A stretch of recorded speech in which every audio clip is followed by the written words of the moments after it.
नमस्कार, मैं हूं डॉक्टर श्रीपति त्रिपाठी।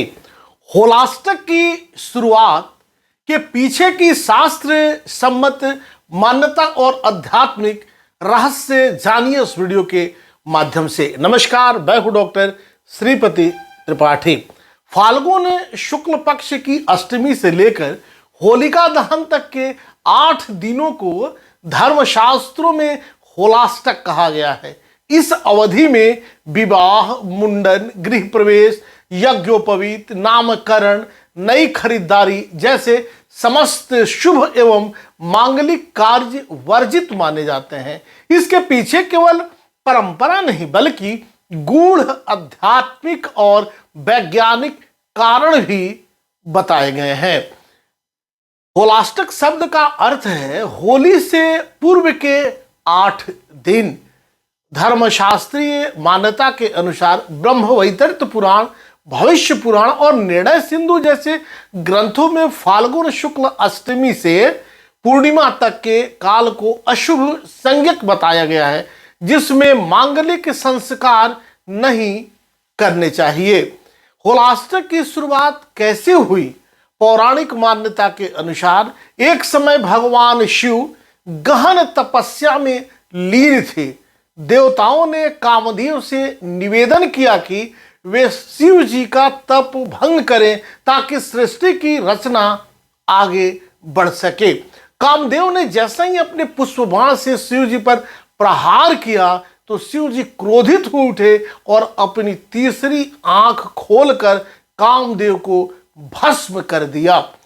शास्त्रों में उल्लेख मिलता है कि यह घटना फाल्गुन शुक्ल अष्टमी को घटी थी। उसी दिन से यह अवधि अशुभ मानी जाने लगी और होलाष्टक की परंपरा प्रारंभ हुई।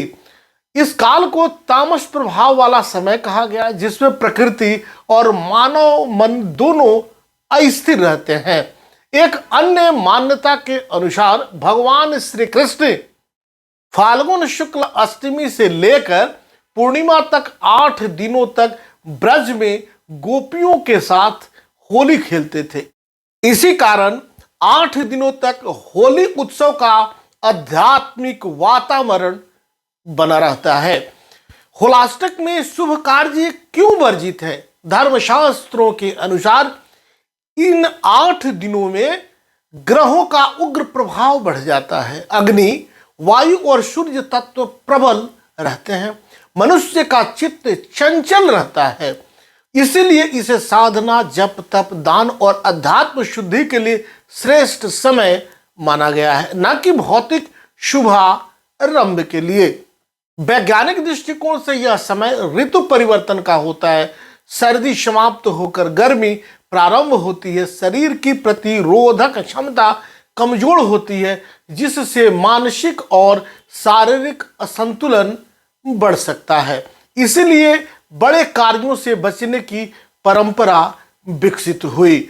होलाष्टक में क्या करें? भगवान नाम का जप, महामृत्युंजय मंत्र का जप, शिव मंत्र का जाप, दान, पुण्य, संयमित आहार विहार, सेवा और साधना इस दरम्यान करें। होलाष्टक कोई भय का काल नहीं बल्कि आत्मशुद्धि और साधना का विशेष अवसर है। शास्त्रों ने इसे चेतना को भीतर की ओर मोड़ने का समय बताया है, ताकि होली के दिन हम नए उत्साह, नई ऊर्जा और सकारात्मकता के साथ जीवन में प्रवेश कर सकें। अभी तक आपने इस चैनल को सब्सक्राइब नहीं किया है तो सब्सक्राइब करें, शेयर करें और ज़्यादा से ज़्यादा कमेंट्स करें। नमस्कार, जय श्री कृष्णा, वंदे मातरम।